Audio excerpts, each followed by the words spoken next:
Big Bo again, and this is my new wheel horse C81 8-speed stick shift, high and low, 3-speed.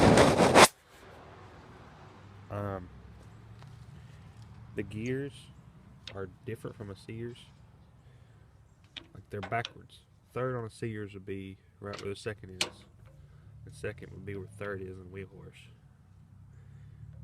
I'll show you. Here's my GT. This is a demonstration. You sort of see it. Here's reverse, here's first, second, and there's third. And one going third. But the high low is on the sides, so I keep grabbing. Whenever I drive it, I keep grabbing the high and low to shift it, and it keeps kicking out of gear. And also the parking brakes right here.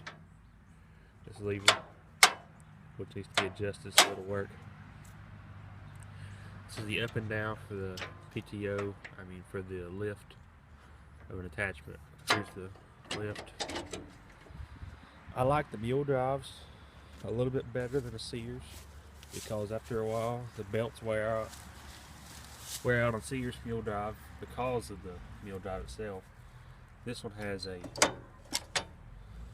plate, so when you pull this lever back, it disengages it and pulls this out. But when you engage it, it pulls it in and it pushes up against a plate that's been covered in rubber, which is attached to the pulley.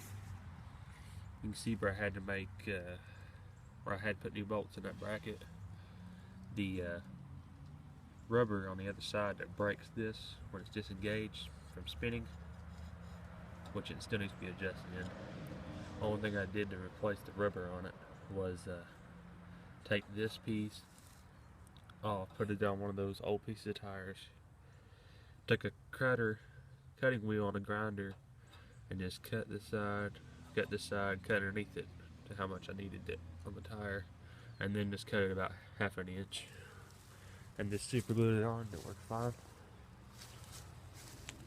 This has the c81 Kohler flathead electric start.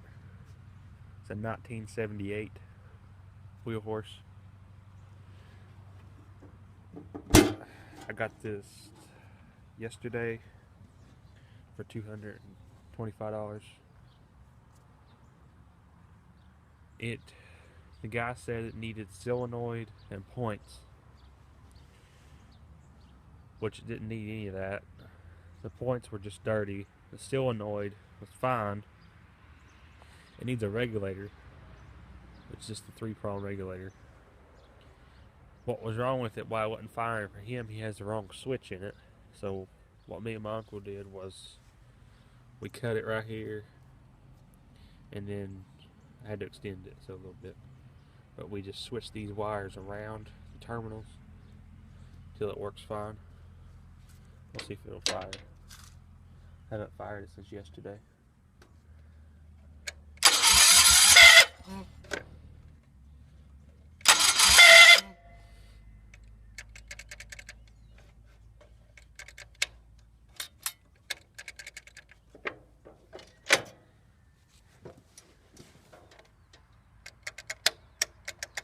I think the battery's dead. But there will be a video of it running one day. This whole tractor was primered except for everything underneath the hood. And all the decals were taped off. So what I'm going to have to do is sand it down to where everything's level. Take all the decals. I'm just going to wire brush them off, or use my sanding disc and get them off, because I found a whole new decal kit for $40 at restorethisHorse.com.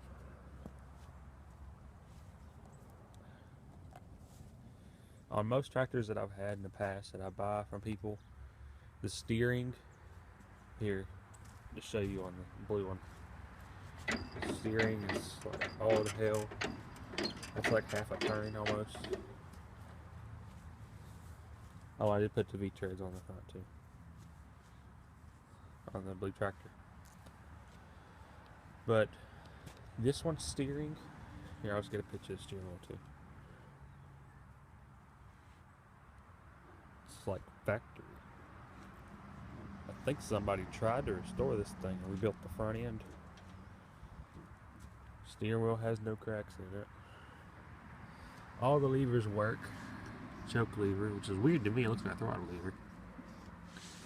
Throttle's almost all the way unstuck. I don't think it's adjusted right for it to go all the way up. Amp meter is brand new. I got a new one just like it on the 16. It's got the hitch is still on. And what I like about this one, and what I sort of don't like about this one, the gas tank's underneath the seat. That means there's no toolbox on it, which I was wanting on the toolbox. Which there's only 3 wheel horses in my area. I got this one for the cheapest out of them. You can see that decal's pretty good on it, but it's a little bit rough. Which when I restore it, I'm painting everything with 500-degree paint. So it's that kind of paint that resists chipping and runs. It's from Harbor Freight. I know I don't really buy paint there a lot. I usually buy it from Tractor Supply. But here is the gas tank, which I've seen online. They come up right there and then they go around this, around the frame and the transmission, and they fill up right here. It's got about half a tank in it. It's also got a dipstick, but the end of the dipstick is missing. See, let's focus on it. See, it's broke off, but it's right at the full. It's filled up. It just needs to be changed. The Sears tractors don't have dipsticks on them. This one does. I like it. It has a double. It looks like a double spring almost. It's got 2. You gotta give it a picture. 2 leaf springs, and then it's got these 2 tiny springs, so it'll sit on the fenders. I'm sure there's dents underneath them when people sit on it so hard. But I've only found 2 dents on this tractor, and they're on the hood, which is right there and right there.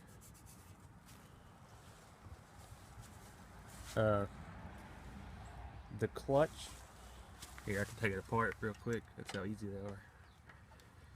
You just pull this pin out, turn this to the side. Oh, can't pull it apart because it breaks in the way.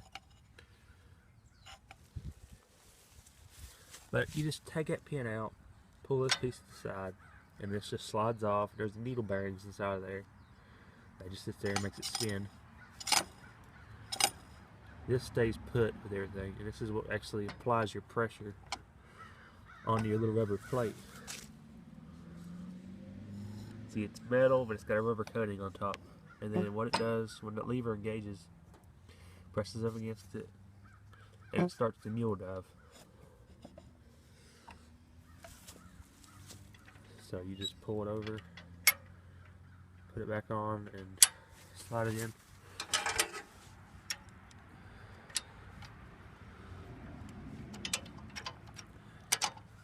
This one needs a new pin. The pin's wore out to where it's rattling.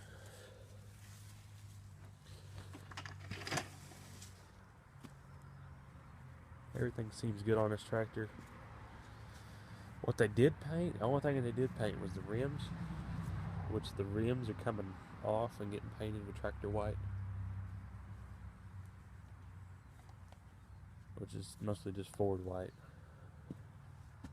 Motor's gonna come off. Just gonna go ahead and put new seals in it.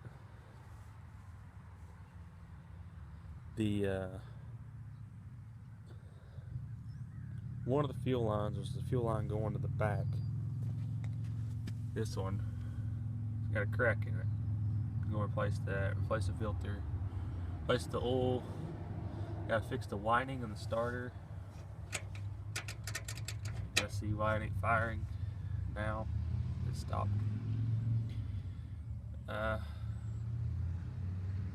Paint the muffler with a 2000 degree paint, not 500 because it burns off. Replace the rear end fluid. Strip it down completely to the frame, maybe. I don't know if I am or not. But this is my first wheel horse. You see, I'm just a big Sears person. GT18, ST16, Suburban 12, another Suburban 12, and 80s Craftsman 2.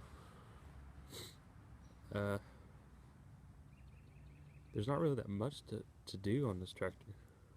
Just paint it and get a new regulator, and that's it.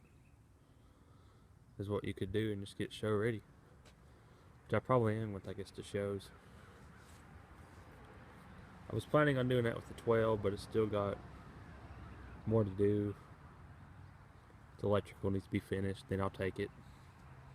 Needs a tube and a tire and a 12. This one needs nothing but just a paint job and a couple odds and ends, and then it should be ready to go. So tune in next time for another episode of this. Please comment, rate, and subscribe, because there will be more. Big Bo, about 10 minutes ago I just made that first video, and I got it to fire up. It's just corrosion on the switch a little bit. Yeah, it works fine.